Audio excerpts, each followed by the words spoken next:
Magnetostatics, magnetic force, magnetic flux density B, and methods of finding the magnetic flux density.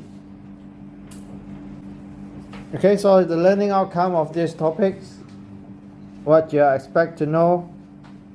So at the end of this, you should be able to calculate the force on one or more current carrying wires. So if you have one or more wires carrying current in the presence of each other, you should be able to calculate the force experienced by the cable or the wire itself. And then understand the meaning of magnetic flux density B. And then find the magnitudes and direction of B using Biot-Stafford law or Ampere's law. So we're going to learn two different laws related to magnetic flux density. One is Biot-Stafford's and the other one is Ampere's law. Just like what we learned in electrostatics, we learned about Coulomb's law, and then we learned about Gauss' law. And here the equivalents in the magnetics domain, we have Biot-Stafford's and Ampere's law. And then you'll be able to sketch the lines of the magnetic flux density for simple electrical circuits. Okay, here is a list of introductions, give you the idea of how magnets or where magnet was discovered, when, and so forth. Okay, so it's a very long time ago, 500 BC, in an ancient city called Magnesia, and that's how it gets its name, magnet.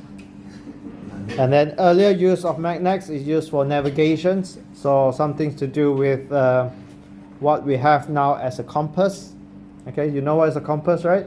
So it's a needle that is, the needle is magnetized, and therefore the needle point towards the north. And more modern applications of magnets, okay, they are used in televisions, electric motor, your microwave ovens, computer printers, etc., etc. Okay, I think one of the things that well, this drive is the earliest form of storage using magnetic. I'm sure nowadays is more semiconductors rather than magnetics. You have your SSD and your USB memory sticks. They are all semiconductors rather than using magnetic. Okay, but the earlier disk drive, you probably still use them. It's the one that has the spinning discs that are magnetic. One of the magnetic applications. Okay, so what we're going to study is magnetostatics. Okay, so basically studying the behavior of magnets at statics or at a very low frequency. Okay, so magnets,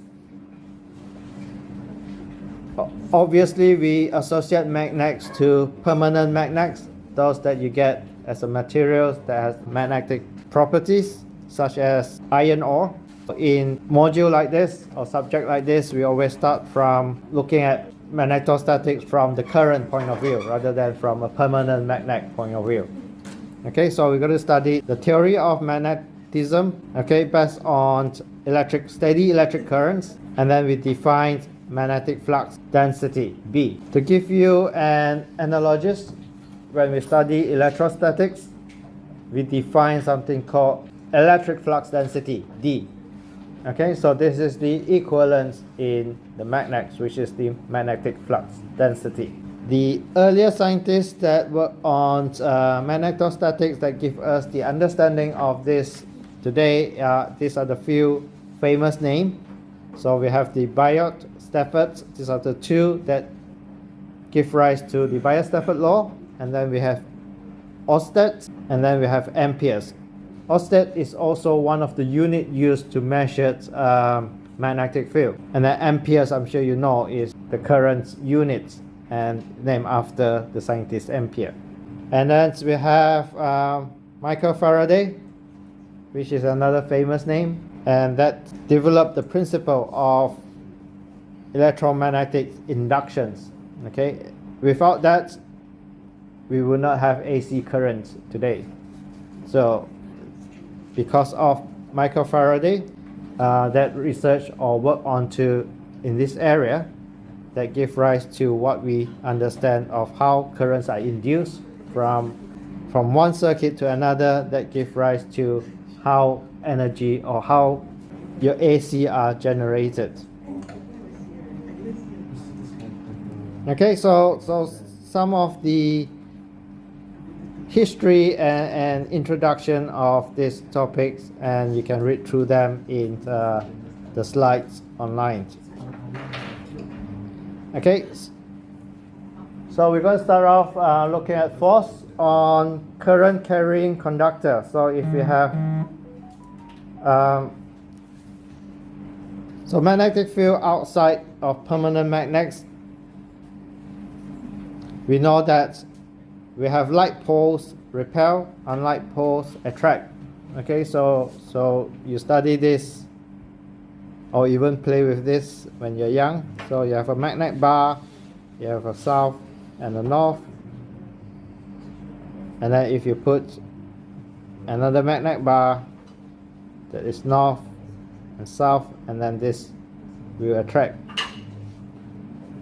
Okay, so we know that north and south attract, and then if you have north and north, it will repel. Okay, so like pole will repel, unlike pole will attract. So that is the property of magnets. Okay, so in our study, so if you have a current flowing in a wire, so if you do experiments, if you put a current through two long wire, if the current is in the same directions, we'll find that the two wire will attract to each other. And if you have a current in an opposite directions, then the wire will repel each other. Okay, so this is similar to our point charge. If you have point charge, light point charge will repel, and unlike point charge will attract. And this is in terms of currents. Then we have current flowing, then we have a magnetic flux density, and then that gives rise to some force.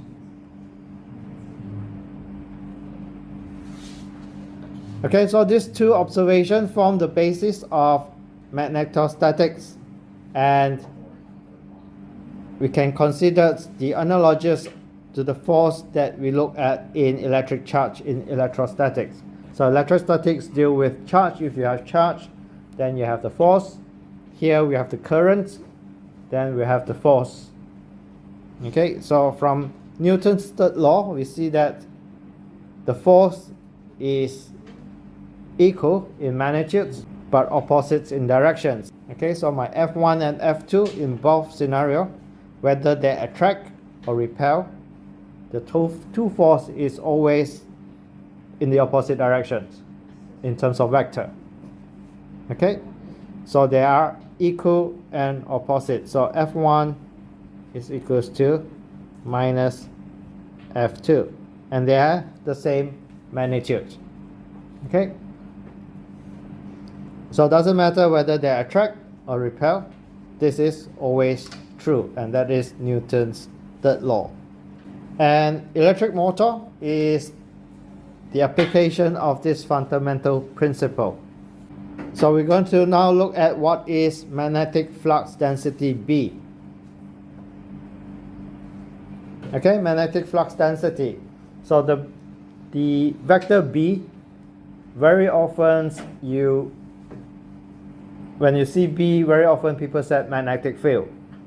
So a lot of literature associate B, it is magnetic field. Just like we said E, we said electric field. And then very often when we talk about B, we said magnetic field. But that is a misconception or misleading, because B is actually the magnetic flux density. So in terms of equivalence, B The equivalence of that in the electrostatic is your D, which is the electric flux density. Whereas your electric field, the equivalence of that in your magnetostatics or in the magnetic domain is H, which is the magnetic field intensity. Okay, but we don't talk too much about H in magnetostatics. We normally talk about the magnetic flux density B, whereas in the electrostatics we talk about the electric field intensity. And that's the electric flux density is just a means for us to find the electric field. So we have our scenario. We have two wires carrying currents in the same directions. Okay, so suppose we break down the second wire. So this is my wire 1 and this is my wire 2. If we subdivide our wire 2 into many small sections, and then each section here we call it DL2. Okay, infinitesimally small sections of the length of L2, and then we construct a vector called DL2. And that's the vector. By conventions, the vector that we defined is in the direction of the current flow.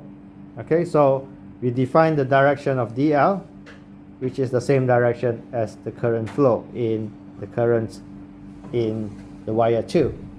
So which means that DL will be in the same direction of I2. So we define the magnetic flux density at the positions of the current elements in terms of the force on the elements by a vector product. Okay, so we define the force at the wire 2 is equals to I2 DL2 cross product with the magnetic flux density of current or the wire 1. Okay, so cross products again,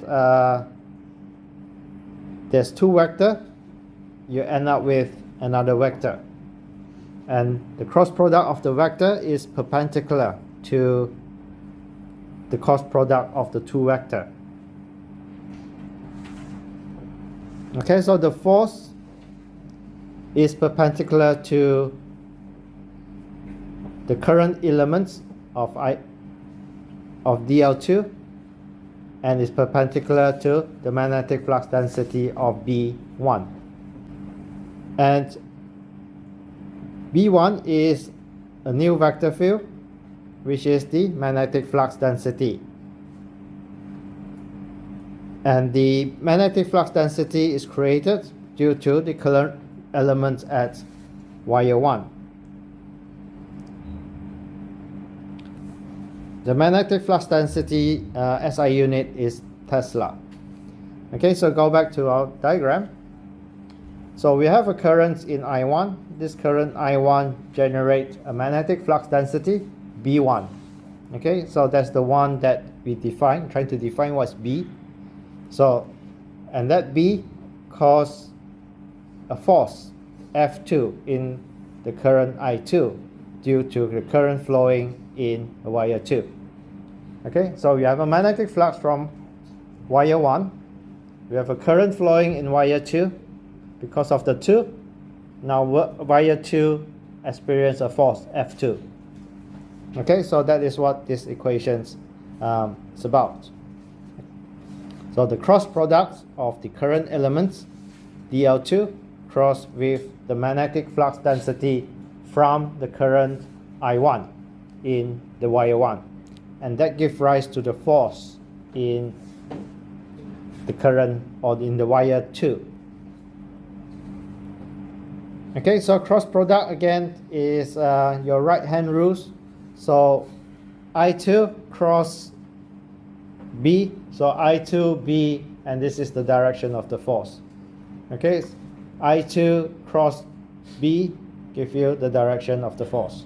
And to work out the magnetic flux density due to current I1, so we have a current I1, again we use our right hand rules. So if you take a hand, wrap around that current, your thumb will be the direction of the current, and your finger is the directions of the magnetic flux density. Okay, so current going up, your magnetic flux density is going around these directions. If a current going down, then you go opposite directions. Okay, so in this example, so my current is going up. So at this point here, you can see that if I wrap around, and then the magnetic flux at the current I2 is actually going into the page. Okay, so if I wrap my hand around, you can see that it's actually going into this, or into my page here, or into my screen here. So we use X there to signify that the magnetic flux density is going into the page. And then we have the current I2, and then we have the current element is actually in the direction it's also going up. So we have a cross product of DL2 with B. Okay, so DL2 is going up, B is going into the page. Okay, so we have the current element is going upwards, and then the B field is going into the page, and that gives you the direction of the force. Okay, so my magnetic flux density going into the page, currents going up, and this is the direction of the force. Okay, so that is F2 force.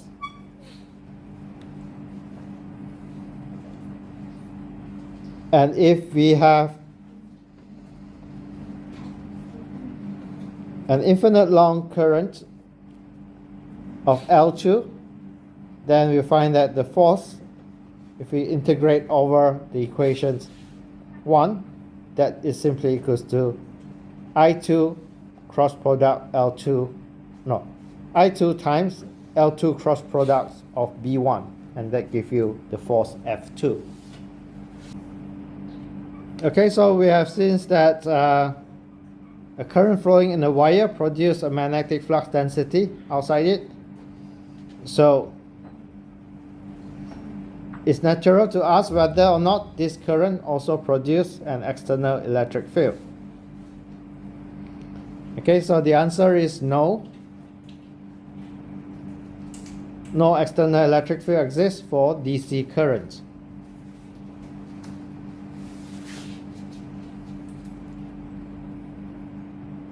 Okay, the current in the wire is caused by the flow of electrons in the presence of fixed positive iron ore and iron core. The overall charge is 0. Okay, so there's no charge, or the overall charge is 0, and therefore the electric field is also 0.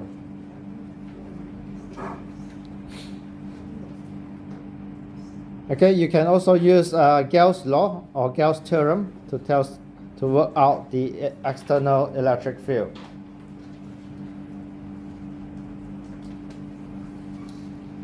And the other things to mention is that we use the symbol an X to signify that it's going into the page, and then a dot to signify that it's going out of the page. Okay, so because we're dealing with three-dimensional, so we have, when we have a cross product, we have the two cross product directions, and then the product of that, they're all perpendicular to each other. Okay, so it's dealing with three-dimensional, and you can't draw three-dimensional in a page. And therefore, to signify the third dimensions, we just said that whether it's going in or out of the page. and that is from the darts. Okay, so if you throw darts, if you look at the back of the darts, you see a cross or X. Okay, if you see the front of the darts, you see a point. Okay, so if the dart's coming out of the page, you see the point. If the dart's going into the page, you see the tail of the darts, which is a X. Here's an example. A 0.2 meter long metal rod is placed horizontally on a weighting scale as shown. So we have a current, we have a scale, and then we have a magnetic flux density V outside, which is 0.05 Tesla, and then the rod carry a current of 20 ampere. So what reading appear on the scale if a current of 20 ampere is passed through the rod and at the same time a uniform magnetic flux density of magnitude 0.05 Tesla is applied to it in the direction shown. Okay, so the weight of the rod is 1.3 newtons.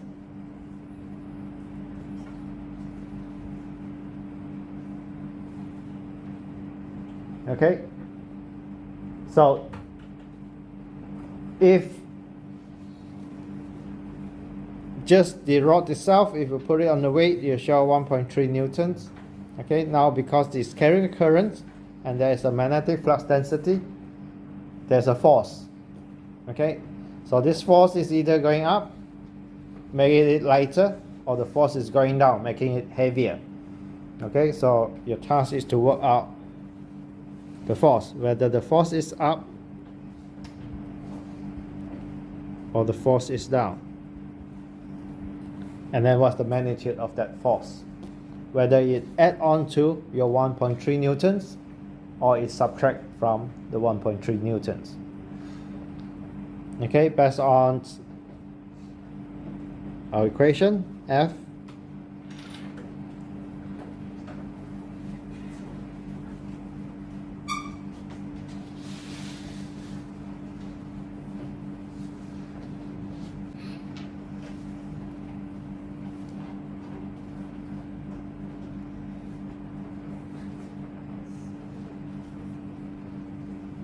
Okay, so based on that equations, current will be I2, the length of the rod will be L2, and the magnetic flux density is V1. So because the current and the magnetic flux density are perpendicular, so this equation will be simply reduced to I2 L2 times V1, the magnitude, and then the direction you can use your right hand rules to work out where is the force.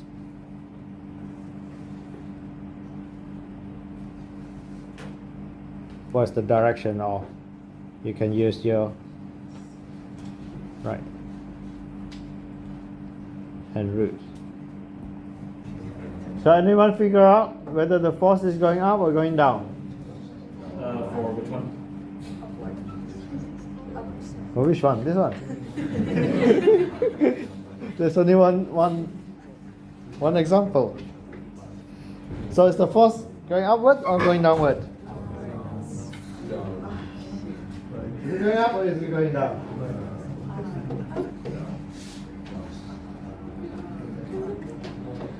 So is L is in the direction of current I2, cross with B is going into the page. Okay, so current, cross B, current, cross B, where's the direction? Okay, so the force due to the magnetic flux density of the current, the force is going upward. Okay, B is going into the page, current is going in that direction, and therefore the force is going upward. Okay, so we have a force going upwards. We can calculate what is the magnitude of the force by multiplying I, L, and B1. And then if that force is greater than 1.3, then the reading there will be negative. If that force is smaller than this, then you read a smaller value of smaller than 1.3 on the scale. Or if it's equals to 1.3, then you read 0 on the scale. Okay, so application of the right hand rule tells us the magnetic force on the rods point upwards and has a magnitude of B times I times L, and that's equals to 0.2 newtons. So this is in the opposite direction as the weight of the rod. The weight of the rod is 1.3, and then you have a force going up 1.2. So on the scale, you reach 1.1 newtons. So if it's they're all perpendicular to each other, so your cross products is just the multiplication of the magnitudes. Okay, because cross product is the magnitudes times the two magnitudes multiplied times sine theta. Theta is the separation between the two vector. So if the two vector is 90 degree, then sine theta is sine 90, that is equals to 1. So the cross product is just simply multiplication of the magnitudes. And then the direction of the force, or the directions of the cross products, you can use your right hand rules to work it out. Another way, if you don't like to use right hand rules, you can make it into coordinate systems, and then you can do the cross products using your magnitudes of the normal way you do a cross product. Okay, so for example, you can make it into an X, Y, and Z systems, and then just put in the value of the vector. Okay, so we have one in the X direction, the other one in the Y direction, for example. So in this case here, you can make it into 3D coordinate systems, X, Y, and Z. We can set that the current I2 is in the Y directions, and then the magnetic field will be in the minus AX directions. Okay, so you can put that into here and work out the cross product in this way. Okay, meaning that you can put the current I is in the Y directions, the current is 20, and then the magnetic flux density is in the negative X direction, that will be minus 0.05 Tesla. Okay, and then you can work out the force doing your cross product in that way. Okay, and then it automatically give you the directions of the cross products. So this is an alternate method to do it, using proper vector calculus. Okay, moving on. So I accept either way to do this. Okay, if you're being asked.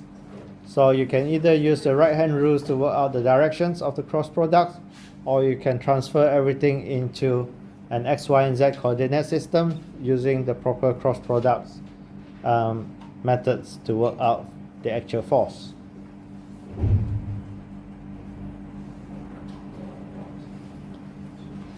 Drawing the line of the magnetic flux density. So we use the same rules when sketching B as we did in sketching E. So B is another example of a vector field. Closely spaced lines means that a large value of B, arrow of the field lines give the directions of the magnetic flux density. Okay, so example of your magnet bar, permanent magnet. Okay, so that's how you draw the field lines. So here, very closely spaced, you have high magnetic flux density. Here is less or more spaced out. You have a weaker magnetic flux density. If you have a long, straight current carrying wire, you can work out the magnetic flux density by wrapping our hand around the wire, and the thumb is pointing in the directions of the currents, and that gives us the directions of the magnetic flux density. Or alternatively, we can draw the wire. Okay, so same principle as how we draw our field. Okay, so if the current is flowing out of the page, we'll use a dot. If it's flowing into the page, we use an X. Okay, so in this case, if we have the currents going into the page, okay, so if you think of the currents going into the page, so which means that if you wrap our hand around the currents, and then our finger will give you the directions of the magnetic flux density. So in this case here, you see that the magnetic flux density is going clockwise. Very important, the magnetic flux density lines form continuous loop. There is no source or sink of the magnetic flux density. That means that there is no isolated pole of magnetic flux density. Okay, in charge we have point charge, so we have a source and we have a sink. If a positive charge is the source of a magnetic electric field, and then a negative charge is a sink of a electric field. But in magnetic domains, they always come in a pair. You have a north, you always have a south. Okay, there's no single pole. There's no monopole. Always in the pair. There is no just a single south pole, but they always, if you have a north, it's always have a south somewhere. Unlike in the electric domain, you have point charge, you have positive charge. You can have an isolated positive charge or isolated negative charge. Whereas in magnetic domain, it's always in a pair. Unless you can find one, okay, if you can find a magnetic monopole and prove it, then you'll get a Nobel Prize. So that does give you the idea that why the line is always continuous, although sometimes we break, like we draw our magnet here.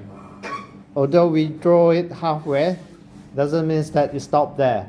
Okay, it's just that it's always somehow look back. Okay, so in this case here, we stop here doesn't mean that it's not continuous. It's just that we couldn't draw the whole picture in this case, but we understood that this is actually a continuous line going back to itself. Okay, so the mathematical statement of this fact is actually the second Maxwell equation, and you'll discuss later. So the second Maxwell equation is the divergence of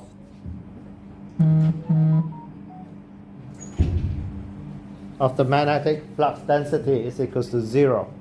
Whereas in the electric domains, we have the divergence of the electric flux density that's equals to the charge density. So remember when we talk about the electric field, we said that the divergence, if you draw a bubble around it, and then we have electric flux coming out or net electric flux coming out, then we have an enclosed charge. So we have a source or a sink. As we said here, because it's continuous, so you can never wrap around a single pole of a magnetic field because there's no monopole. They always come in a pair. So no matter where you draw your bubbles, okay, if I draw it here, okay, there's always a flux going in and a flux coming out. So you can never trap a pole in it. Okay, it's always continuous. Or if I draw my bubble this way, it's also going to have a flux going in and coming out. Okay, no matter how I draw it, because it's continuous, there's always a flux going in to the bubble and a flux coming out from the bubble. So there's no net flux flow out or in the bubble itself. Okay, so this gives rise to this equation.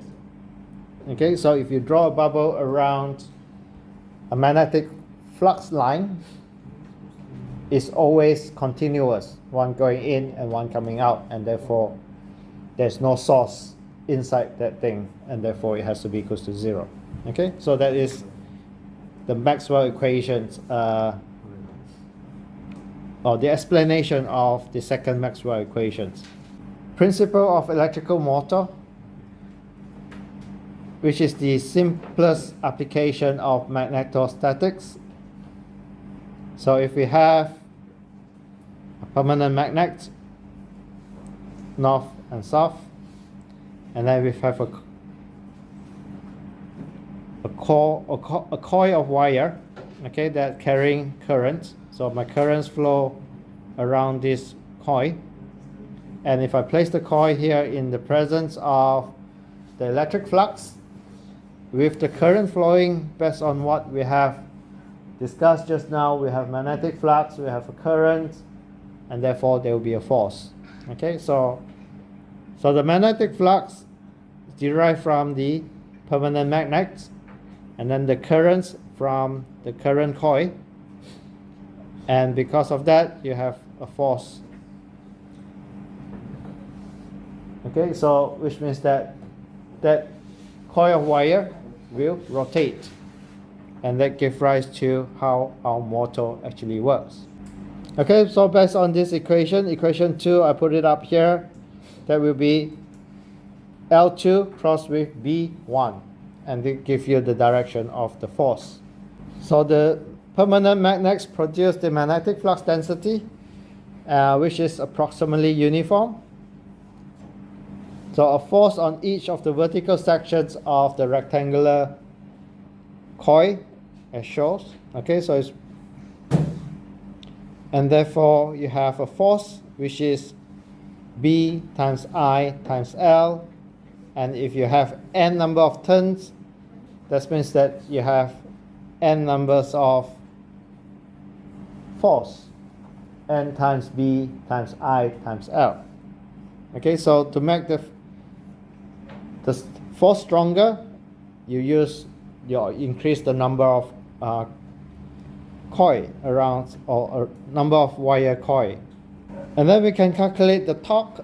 The torque is equals to the force times the length. Okay, so back to this diagram. So this is the W,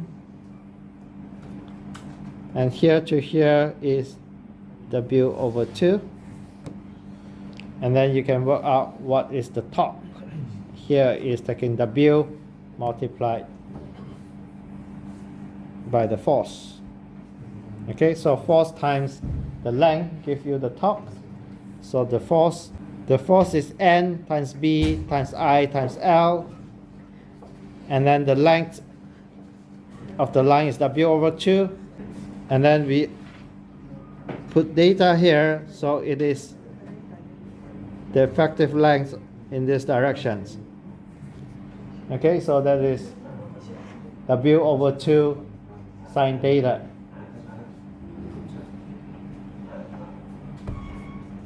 And then we have a 2 here because we have both sides.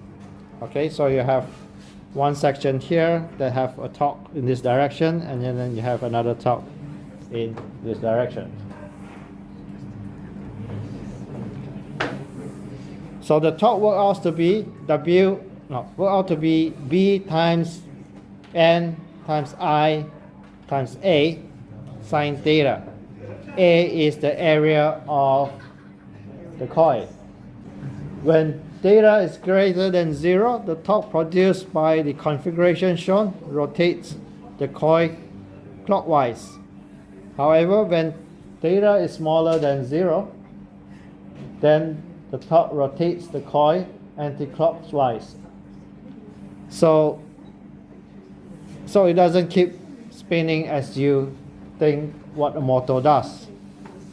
Okay, so it will go greater than 0. Okay, so here greater than 0, it will rotate clockwise, and then it becomes smaller than 0, it go counterclockwise. It just go up and down, up and down. Okay, so to solve this problem in motor, we have something called a commutator. Okay, so that will actually change the direction of the currents at a certain angle, so that to keep the motor spinning round and round. And that is how the motor works. Okay, here's another example. A DC motor is formed from a square coil of side 1 centimeters, 100 turns, and carry a current of 1.5 ampere. The coil is free to spin about at about an axis perpendicular to a uniform magnetic flux density of 0.2 Tesla. Find the maximum torque acting on the coil and the average torque over one complete revolutions. Okay, so you have a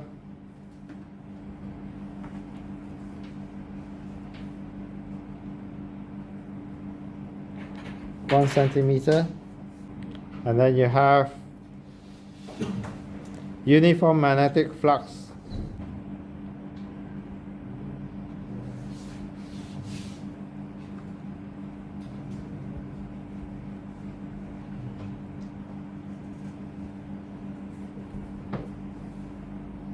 And then you're asked to work out the maximum torque. So first you have to work out the force,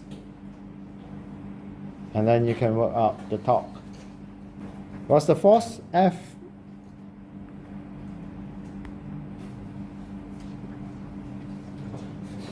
And then the torque.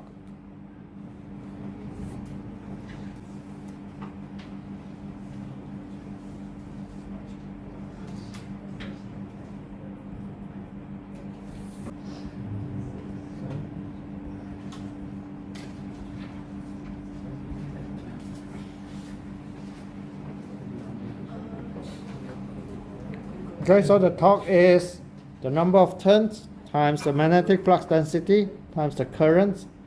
A is the cross section of the coil, which is 1 cm, 1 cm, so it will be 1 square centimeter, or 1.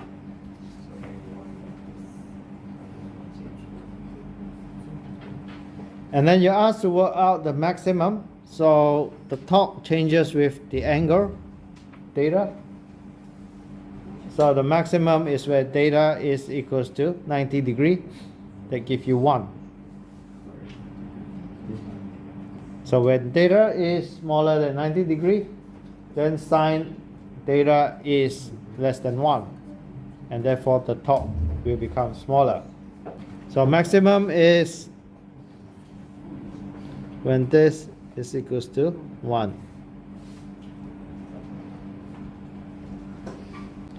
And that works out to be 3 times 10 to the minus 3 newtons meter.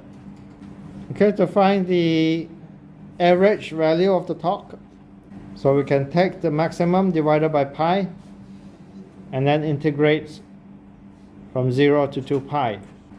And that is equals to 2 over pi times the maximum torque, and that gives you 1.9 times 10 to the minus 3 newtons meter. Okay, without the commutator, so back in this example, if we have our coil, so in this case you rotate all the way to this way, and then you go back. Okay, because the torque is reversed. So with the commutator, then you reverse the current, then it will go round. Okay, so without commutator, you start from here, you rotate, and then reach, and then you come back. You reverse the directions of the rotations. Because your sine theta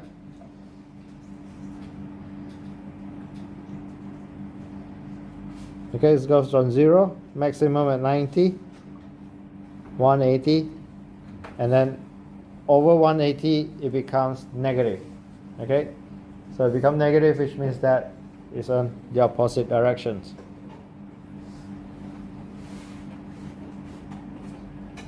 Biot-Stafford law. So this is the equivalence of our Coulomb's law, but in the magnetic domain. And this is discovered experimentally by these two scientists, Biot and Stafford. And he used to find the magnitudes and directions of the magnetic flux density for a current, any current carrying circuits. In most cases, this is quite a complicated numerical integrations, but there are some simple or simpler, I wouldn't say simple either, for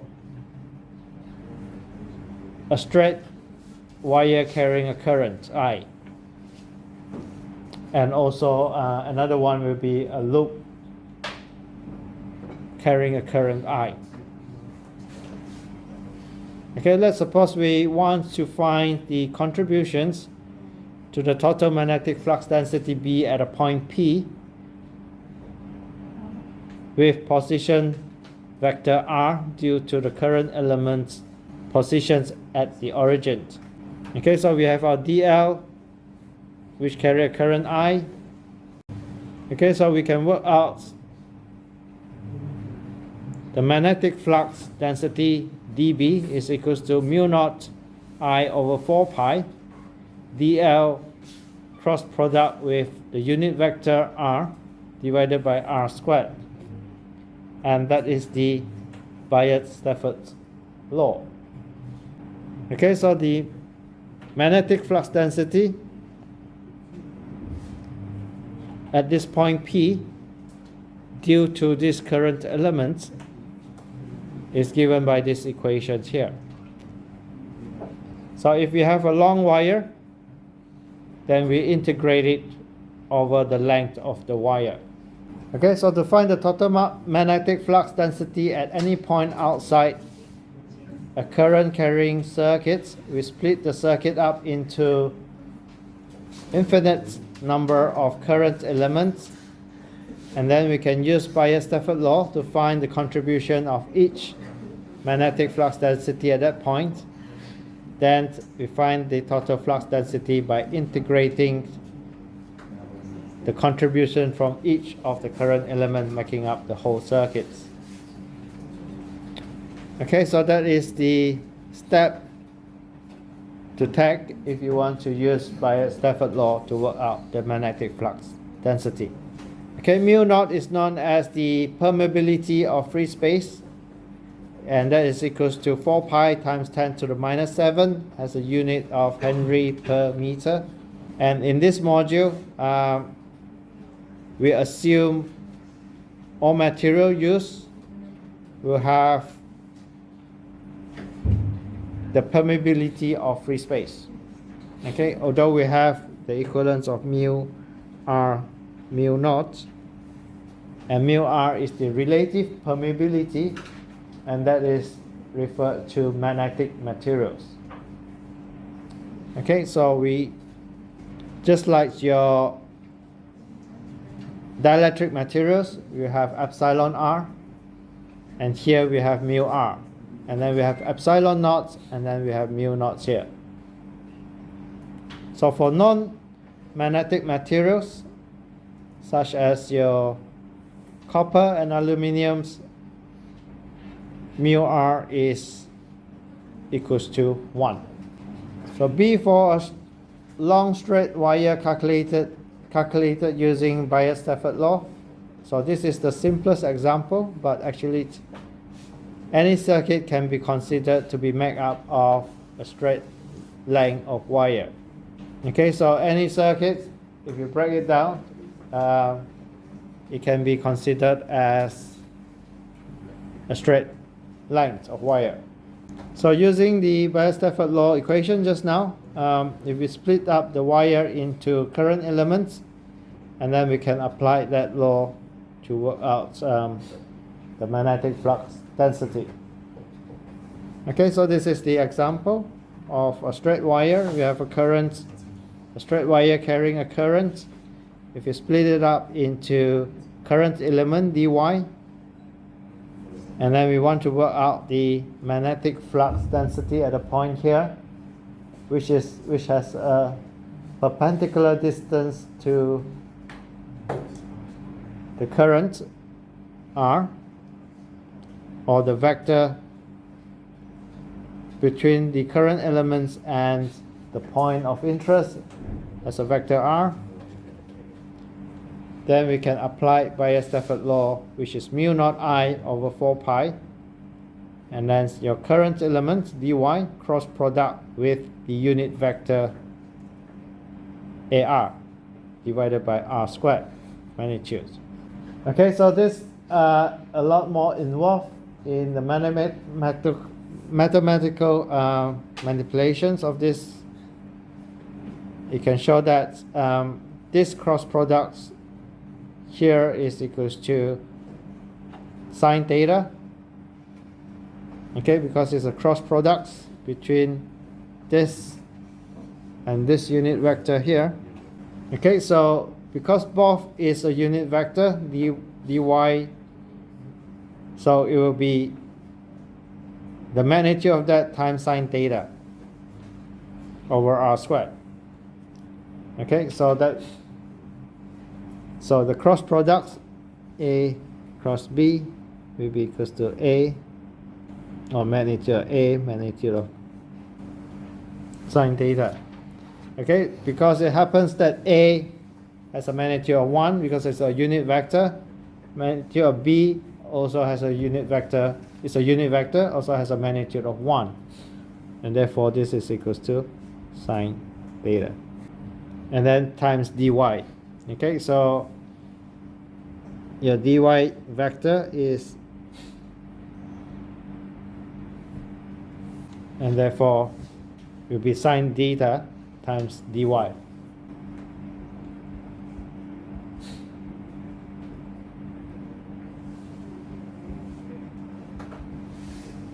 From trigonometry, you can show that sine theta is equals to r, big letter R, over small letter r. So sine theta will be this divided by the magnitude of the vector r.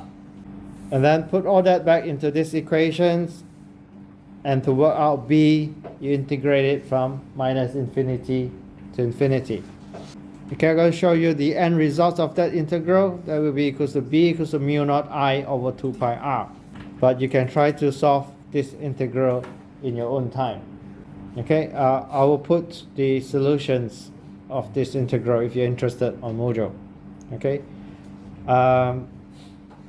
but I'm not going to ask you to prove that in exam anyway. Okay, so it's just something good to know. So that complicated integral, eventually it come out to be mu naught I over 2 pi r. Okay, so the magnetic flux density of a straight wire has a magnitude of mu naught I over 2 pi r, and r is the perpendicular distance from the wire to the point of interest. Okay? So if you have a straight wire, any point, if you want to work out the magnetic flux density, that will be you need to know the distance from that point, perpendicular distance to that wire. And that is what it depends on. Okay, so mu naught is constant, I is the current that carried in the wire, and then the observation point, if you move further, then your magnetic flux density is going to reduce, inversely proportional to R. Okay, so if you go further, the magnetic flux density is going to reduce. So this is only true. So B mu naught I over 2 pi R, this is true outside the wire. Okay, so this is my wire, and then if I observe the magnetic flux outside the wire, there will be mu naught I over 2 pi R. If we have n wire bundled tightly together, all the currents the same, in the same directions, then the magnetic flux density will be increased by the factor n. Okay, so if you have n wire carrying the same current, then you have n times more magnetic flux density. So just like in your either transformer or your motor, we always have a coil of wire around something. Yeah. So if you have a coil of wire that carries the current, then the magnetic flux density got to increase by n times.